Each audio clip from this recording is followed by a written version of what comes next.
Aujourd'hui, on parle à un grand bonhomme du cinéma. Alors accrochez-vous à vos slips kangourous léopard. J'en vois déjà qui vont venir chouiner. Oui, même pas tu fais d'intro. Mais 2 secondes, putain, c'est ma vidéo. Réalisateur préféré des réalisateurs. Génie du 7ème art, devenu un genre de mythe, hein. 13 longs métrages qui encore maintenant te retournent le cerveau après les avoir vus. Genre t'as l'impression d'être aussi con qu'un fanboy de Keiji Girac. Un style graphique identifiable au premier coup d'œil. Today, Stanley Kubrick. 26 juillet 1928, le Bronx. Stanley Kubrick naît dans une famille plutôt aisée. Jacques, son paternel, est cardiologue, pianiste et photographe. Ouais, c'était pas un branquignol, quoi. Gertrude, sa mère, est chanteuse et danseuse. À ses 13 ans, papa, pour lui ouvrir un peu l'esprit, l'initie aux échecs et lui offre un appareil photo. Premier tournant dans sa vie, Stanley s'en passionne et devient le photographe officiel de son collège. Alors qu'il se rend à son lycée, il tombe sur un vendeur de journaux accablé par la mort du président Roosevelt et le prend en photo. Photo qu'il vendra au magazine Look. Sa carrière de photographe indépendant décolle à ses 16 ans. Et c'est tant mieux parce qu'à cette époque, il perd sa place à l'université. Oui, car après la guerre, les soldats rentraient au pays et essayaient de s'inscrire, ce qui limitait un peu les places, hein. Et vu que Stanley était pas vraiment un très bon élève, durant cette période, il prendra un nombre inimaginable de photographies, développera ainsi son style si élaboré en jouant avec la composition d'une image, le mouvement, l'éclairage, etc. Il passe aussi beaucoup de son temps dans les salles de cinéma, jusqu'à 5 soirs par semaine, et les films de Marx et Ophuls, avec ses nombreux travelling, auront une très grande influence sur le futur réalisateur. Alors le travelling, qu'est-ce que c'est que ça? Eh bien c'est lorsqu'une caméra filme un sujet, généralement en mouvement et en suivant une ligne droite, d'un point A à un point B. Par exemple, je décide de filmer mon cul.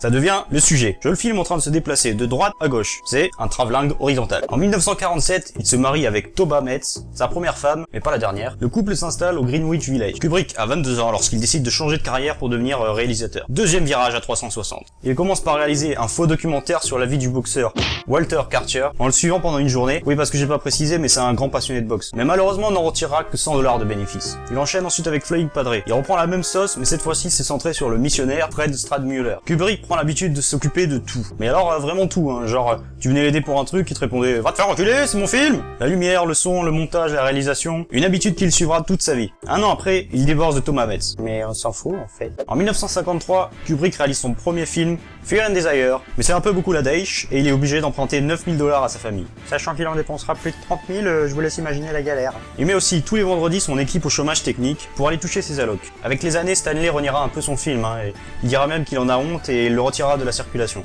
À 26 ans, il fait la connaissance de James B. Harris, un producteur qui est pas mal copain avec les grands d'Hollywood, et ensemble ils décident de créer la Harris Kubrick Pictures. 1956. Kubrick réalise l'ultime Raja. Pour ce tournage, il a enfin droit à une équipe professionnelle, mais encore une fois, il refuse de laisser les autres l'aider et prend tout en charge. Faut rappeler que dans ces années-là, c'était très mal vu qu'un réalisateur se mette derrière la caméra ou éclaire lui-même son plateau, par exemple. Les Sentiers de la Gloire sort en 1957. Alors ça parle de quoi? Première guerre mondiale, l'absurdité de la guerre, Kirk Douglas, soldat innocent fusillé, gros salaud qui pense qu'à sa carrière, noir et blanc, inspiré de faits réels. L'histoire est adaptée d'un roman, comme quasiment tous ses films, et la patte Kubrick commence à se faire ressentir à travers la musique, les plans de caméra utilisés pour placer le spectateur dans la tête des personnages. On y trouve notamment le travelling compensé arrière. Alors tu vas me dire Kezako, et moi je vais te répondre 2 secondes, y'a pas à râler. On prend le même exemple de tout à l'heure. On change pas une équipe qui gagne. Hein. Donc mon cul est en gros plan dans un décor. Là je fais un travelling arrière. Donc je recule et en même temps, et c'est là que ça se joue, je zoome de façon synchro pour que mon cul soit toujours positionné pareil à l'écran, mais que le décor se déforme. Tu vois ? Malheureusement, l'armée française le prend comme une critique personnelle et fait pression contre le film qui ne sera pas distribué en France. Faudra attendre 18 ans pour que l'on puisse en profiter. Personnellement, je pense que Les Sentiers de la Gloire, comme tous les films de Kubrick, parlent principalement de la nature humaine. Il nous dit, voilà l'homme, il n'est ni bon ni mauvais, mais il est ainsi. La guerre n'est selon moi qu'un fond sur lequel il projette son message. Sur le tournage, il rencontre Christiane Harlan, et il l'épouse en 1958. Oui, parce que je l'ai pas dit vu qu'on s'en tape, mais après avoir divorcé de sa première femme, il a épousé Ruth Sobotka, puis ils se sont séparés en 1957 pour finir avec Christiane, sa dernière épouse.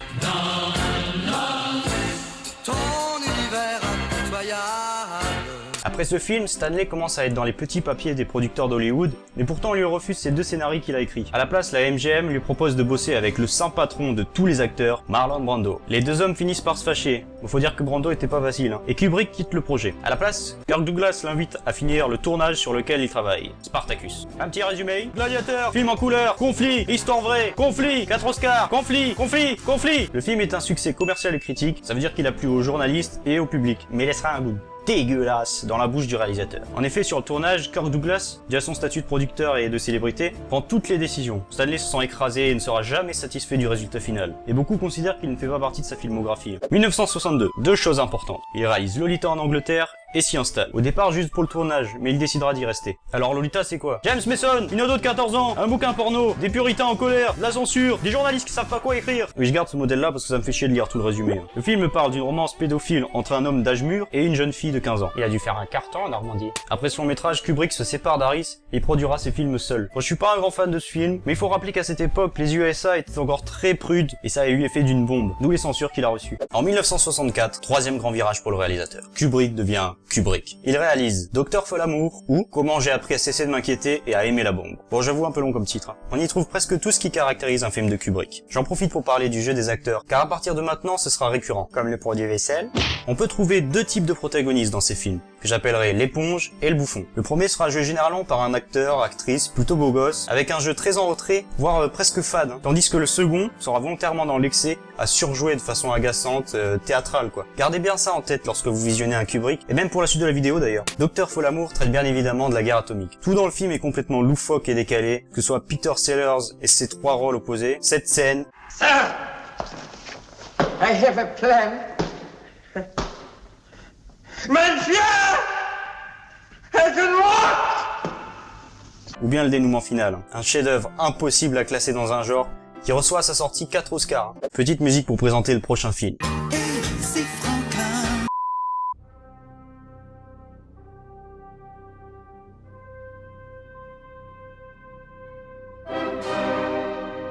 Alors là, deux scénarios possibles lorsque l'on entend cette musique. On pense à ça, ou ça.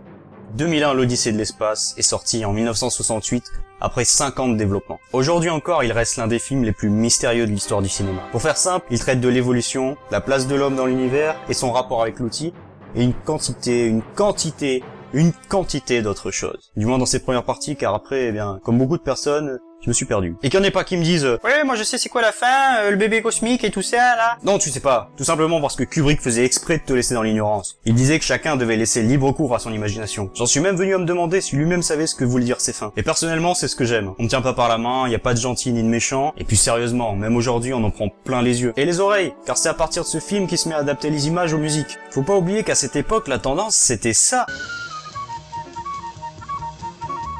Et lui sans dire bonjour, il te balance ça dans la tête. Prends-toi ça dans les dents, Hollywood des années 70. De nos jours, on trouve un nombre incroyable de clins d'œil à ce film. Les Simpsons, Interstellar, Heavy Rain. Je vais m'arrêter ici car sinon la vidéo va durer 3 millions d'années. Tout ce que je peux dire, c'est qu'il a changé l'histoire du cinéma à tout jamais. Et que pour moi, Hal 9000 reste un des meilleurs personnages jamais imaginés. I'm sorry, Dave. I'm afraid I can't do that. En 1971, Kubrick réalise Orange Mécanique, avec le très bon Malcolm McDowell en tête d'affiche. Résumé, ultra-violence, du lait, expérience scientifique, gang de droogs, du sexe, Beethoven. Encore une fois, la musique y est très importante, et l'on retrouve des scènes d'anthologie complètement barrées tout au long du film. Ma préférée par exemple étant le fameux règlement de compte.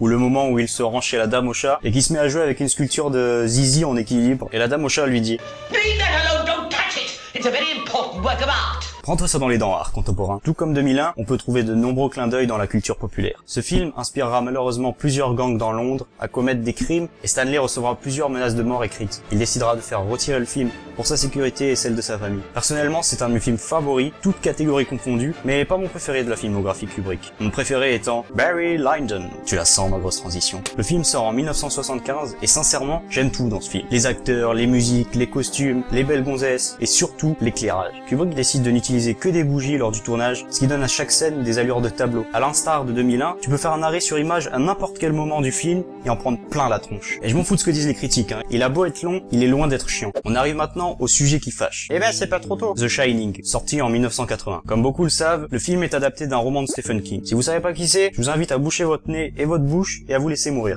T'abuses un peu quand même. Bien qu'il soit très bon, le film sera boudé par le public et la critique, car Stanley remaniera totalement l'histoire. Stephen King demandera à ne pas être crédité au générique et les deux hommes resteront fâchés à vie. Avec ce film, les rumeurs quant à son caractère tyrannique prendront de l'ampleur. Stanley s'aperçoit qu'en poussant Shelley Duvall, son actrice, à bout, il parvient à en tirer quelque chose. Du coup, il y va à fond. Il lui fait refaire les scènes une trentaine de fois, la critique et la pousse à bout jusqu'aux larmes. Ajoutez à ça le fait qu'il ne donnait presque aucune interview et vous obtenez les bases pour toutes les conneries qui ont été dites, hein, monstre, tyran, etc. La plupart des gens qui l'ont côtoyé disent que c'était un homme très doux et compréhensif. Le film est considéré comme un classique de l'horreur, bien qu'il ne soit pas à proprement parler effrayant, hein. Bon, à part le gosse qui me fout les glandes quand même.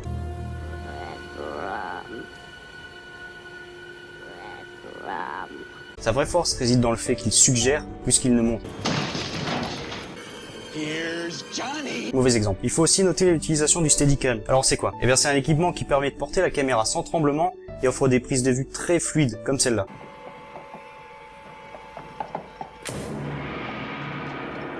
Comme vous pouvez le constater, on voit clairement l'apparition d'une orbe. Après analyse, je n'ai aucune explication sur l'origine de ce phénomène. Oh ça va, on déconne. À noter aussi que la fin offre l'un des twists les plus perturbants qu'il m'était donné de voir et partage encore aujourd'hui le public quant à son explication.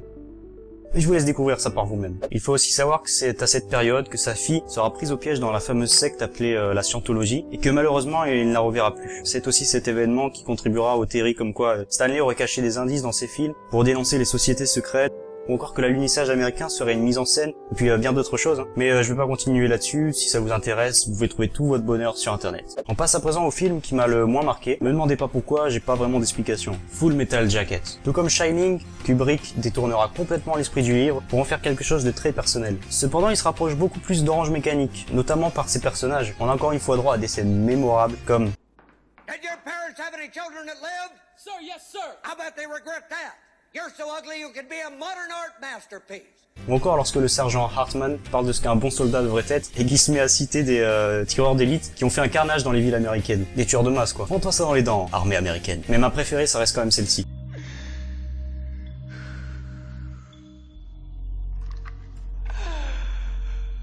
Full Metal Jacket sera tourné entièrement à Londres, tout comme son film suivant, Eyes Wide Shut. Encore et toujours une œuvre entourée de mystères. Alors, Eyes Wide Shut, c'est quoi? Dr Tom Cruise, New York qui ressemble pas à New York, les fesses de Nicole Kidman, une société secrète, les fesses de Nicole, un couple qui fume de la bœuf, une fin ouverte, les fesses de Nicole, les fesses de Nicole, les fesses de Nicole.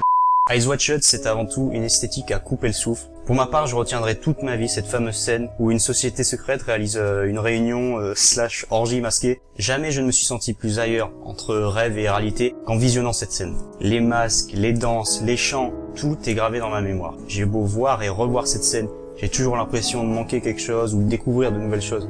Comme tous ces films d'ailleurs. Difficile pour moi de décrire clairement cette œuvre sans interpréter le sens qu'elle peut avoir. À sa sortie, le film est considéré comme un chef-d'œuvre. Même Kubrick dira que c'est le meilleur film qu'il a jamais fait. Malheureusement, Stanley Kubrick mourra d'une crise cardiaque avant sa sortie, le 7 mars 1999, à l'âge de 70 ans. Il sera enterré à côté de son arbre préféré, au manoir Childwick-Bury. Beaucoup de ses amis viendront lui rendre un dernier hommage, dont Steven Spielberg, Sidney Pollack et tant d'autres. Nous voici à la fin de cet épisode, plus long que la normale, je vous l'accorde. Mais enfin, j'en avais tellement à dire que ça en devient frustrant. J'ai essayé d'être le plus concis possible, du coup vous m'excuserez si j'ai un peu occulté certains passages pour pouvoir m'étendre sur d'autres. J'espère que vous aurez pris plaisir à visionner cette vidéo, malgré tout, et qu'elle vous aura donné envie de voir certains de ces films qui vous auraient peut-être, je sais pas, rebuté au premier abord. Ce que je comprendrais d'ailleurs, car Kubrick a un style bien à lui, qu'on n'a pas forcément l'habitude de voir de nos jours. Dans le fond comme dans la forme d'ailleurs. Dans 2001 par exemple, il y a très peu de dialogue, mais toute l'histoire est racontée par les images. C'est pas pour rien qu'on parle de grammaire cinématographique d'ailleurs, donc ça peut déstabiliser. Tout ce que j'ai à vous dire c'est que ça serait dommage de passer à côté. Je vous remercie et je vous dis à la prochaine.